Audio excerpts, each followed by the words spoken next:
आपके मनोरंजन पर अब नहीं लगेगा कोई ब्रेक। स्टार प्लस के बेहतरीन शोज देखने के लिए लाइक, शेयर और सब्सक्राइब करिए स्टार प्लस के यूट्यूब पेज को।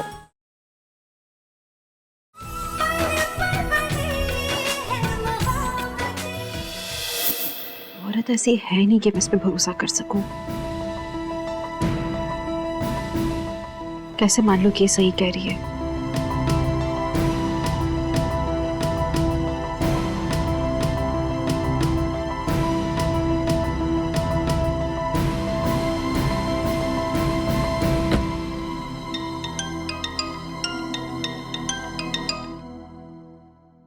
हेलो। आदि के बच्चे के पैदा होने के बाद रमन रोशनी को लंदन भेजना चाहते हैं। इशिमा, वो आपको किसने कहा ये? बच्चा पैदा होने के बाद क्या रमन रोशनी को लंदन भेजना चाहते हैं? इशिमा, वो बात ये। मुझे मेरा जवाब मिल गया। इशिमा,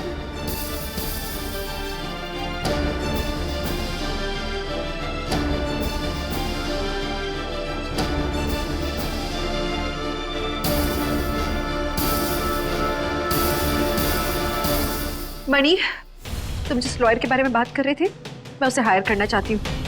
कल सुबह मीटिंग हो सकती है। काश इशिता को ये बात समझ में आ जाए कि मैं सिर्फ रोशनी की भलाई के बारे में सोच रहा हूँ। I just hope she gets my point of view. आप एक बच्चे को उसकी माँ से अलग करने का सोच भी कैसे सकते हो रमन? मैं ऐसा कभी नहीं होने दूंगी। मैं रोशनी को समझाऊंगा। मैं दरअसल हर बार अपनी जिद पूरी नहीं कर सकती।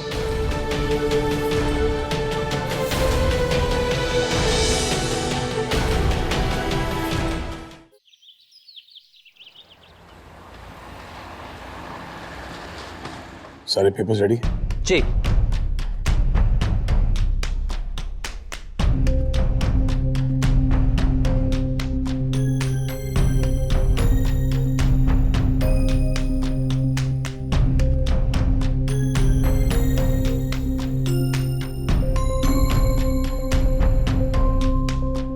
Excuse me.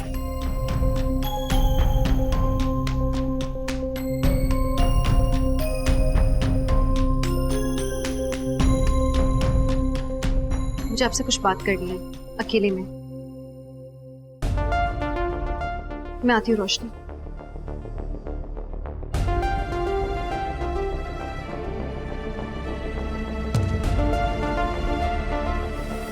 मुझे पता चल गया है कि आपने रोशनी को लेके क्या प्लान बनाया है।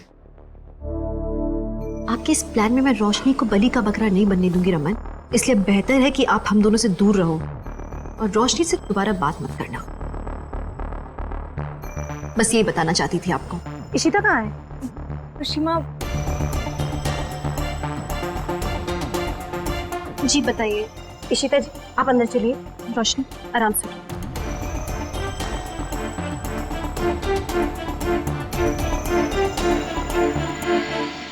क्यों है पुत्र? वो नहीं मानी ना? मुझे पता था। फिक्र मत करो माँ, ये केस हम ही जीतेंगे। ये सिमी क्यों आई यहाँ? इसे यहाँ मैंने बुलाया। ये हमारी मदद करेगी। तो क्या मदद करेगी? वो काम ही बिगाड़ेगी।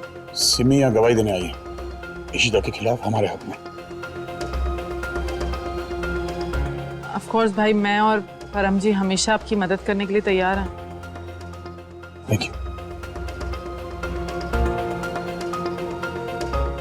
आई थिंक हमें भी चलना चाहिए अंदर। चलिए। बस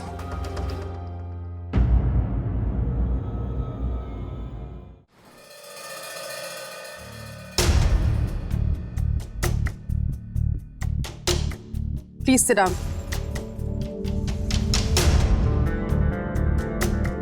कोर्ट की कार्रवाई शुरू की जाए। योर ऑनर, इतिहास में शायद ये पहली बार होने जा रहा है जहां उस बच्चे की कस्टडी के लिए केस लड़ा जाएगा जो अब तक पैदा ही नहीं हुआ। यहाँ पे दो ऐसे लोग हैं जो उस बच्चे से बहुत प्यार करते हैं और वो यही चाहते हैं कि वो बच्चा पैदा हो जाने के बाद उन्हीं के साथ रहे। बिल्कुल सही कहा आपने।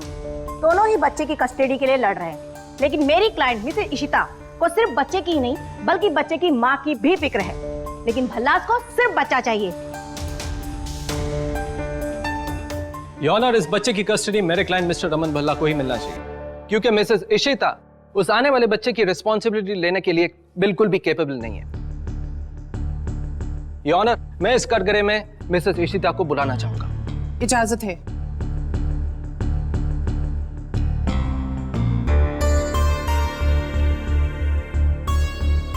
इशिता जी, क्या आप बता सकते हैं कि आप प्रोफेशनली क्या करती हैं? जी मैं डेंटिस्ट हूँ, मेरा क्लिनिक है।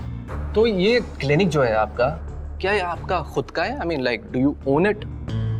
रेंट पे है। चलिए आप मुझे ये बता दीजिए, अभी आप जिस घर में रहती हैं रोशनी के साथ, क्या वो घर भी रेंट पे ही है? मैं वहाँ पिछले 8 महीने से ही रहती हूँ बस, तो वो रेंट पे है, पर मैं बहुत जल्दी हमारे लिए एक नया घर लेना चाह रही हूँ। देखिए, मैं फ्यूचर के बारे में नहीं पूछ रहा हूँ मैम, मैं अभी के बारे में पूछ रहा हूँ, इसलिए मैं जो पूछ रहा हूँ ना, सिर्फ उसी चीज का जवाब दीजिए। रेंट पे रहती हूँ मैं भी। रेंट पे रहती है, ओके। तो आप इस कोर्ट को बता सकती हैं कि मतलब आप रोशनी जी को फाइनेंशियली कैसे सपोर्ट कर सकती हैं? मतलब अगर रोशनी जी आफ्टर बच्चे मतलब डिलीवरी होने के बाद अगर वो जॉब नहीं जा पाई, तो आप फिर कैसे मैनेज करेंगे? मतलब घर की रिस्पॉन्सिबिलिटी है, इतने सारे खर्चे हैं। तो वो मैं मैनेज कर लूंगी इजीली। चलिए खर्चे के बारे में छोड़ दीजिए, आप मुझे ये बताइए कि मेडिकल एक्सपेंसेस का क्या? आगे जाके कुछ कॉम्प्लिकेशन हो गया तो उसको आप कैसे मैनेज करेंगे?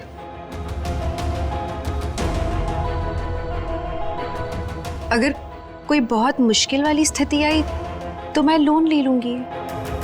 Your honour, note this point, अगर आगे जाके कुछ भी इमरजेंसी आ जाती है तो मिसेस इशिता को लोन लेने की जरूरत पड़ सकती है, लेकिन मिस्टर भल्ला के घर में ऐसा कुछ प्रॉब्लम नहीं है। मिस्टर भल्ला फाइनेंशियली बहुत ही सिक्योर है, स्टेबल है मिसेस इशिता से।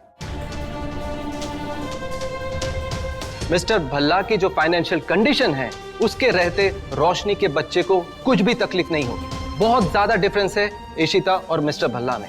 ऑब्जेक्शन योर ऑनर, मेरे क्लाइंट ने होने वाले बच्चे की सभी जरूरतों का सब अरेंजमेंट कर रखा है, उसे कोई फाइनेंशियल क्राइसिस नहीं है और ना ही होगी। योर ऑनर, इशिता के इनकम फ्लो बिल्कुल भी स्टेबल नहीं है, बल्कि मिस्टर रमन भल्ला के इनकम और इन्वेस्टमेंट बहुत ज्यादा स्टेबल है। उन्होंने उस बच्चे के नाम पे एक ट्रस्ट शुरू किया जो उस बच्चे की सारी एजुकेशन और बाकी सारे एक्सपेंसेस का ख्याल रखेगा उसके 21 साल हो जाने तक।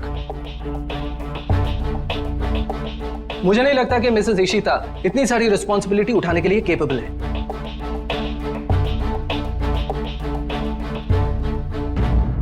मिसेस इशिता, हाल ही में भल्लाज ने रोशनी की गोद भराई की रस्म की थी, तो आपको उसमें यह नहीं लगा कि मतलब वो रोशनी और उनके बच्चे के लिए फिक्र नहीं दिखाई दी आपको? जी मैं ये नहीं कहती हूँ कि वो रोशनी की तरफ फिक्र नहीं दिखाते हैं, उन्हें फिक्र है, लेकिन उन्हीं के घर में रोशनी पर हमला भी हुआ था, इसीलिए मैं ये समझती हूँ और जानती हूँ अच्छी तरह से कि रोशनी मेरे घर में मेरे साथ ही महफूज रहेगी। तो आप ये कह रही है कि मतलब रोशनी आपके घर में ज्यादा सुरक्षित रहेगी? जी बिल्कुल। ठीक है, अब जा सकती हैं।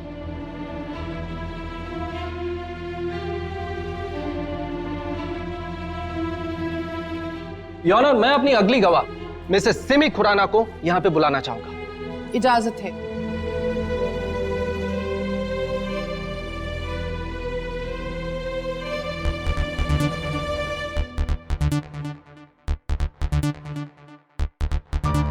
मिसेस सिमी, क्या आप बता सकती हैं कि कुछ दिन पहले रोशनी और मिसेस इशिता भल्ला हाउस में क्यों आई थी?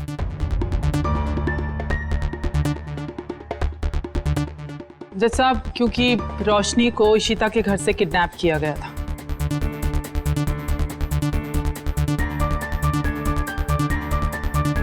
और मेरे भाई रमन भल्ला ने इशिता की मदद की थी रोशनी को ढूंढने के लिए। इनफैक्ट रमन भाई उसे ढूंढकर सही सलामत घर वापस लेकर आए थे। जज साहब, मुझे लगता है कि इशिता रोशनी का ख्याल रखने के काबिल नहीं है।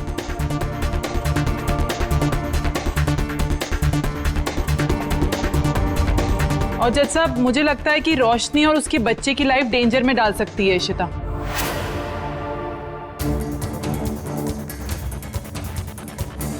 इसलिए बच्चे की कस्टडी रमन भाई को मिलनी चाहिए। और हमारा हक भी बनता है। आखिर वो बच्चा हमारे घर का वारिस है, हमारे खानदान का वारिस है।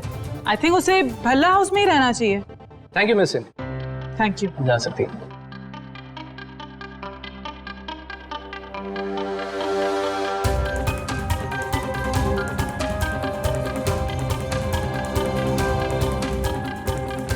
मिलॉर्ड, जैसा कि हम सब ने देखा, उस बच्चे की भविष्य भल्ला हाउस में ज्यादा अच्छा रहेगा।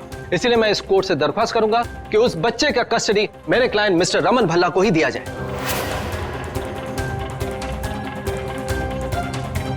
आगे की कार्यवाही की सुनवाई कोर्ट कल करेगी। तब तक के लिए द कोर्ट इज एडजॉर्न।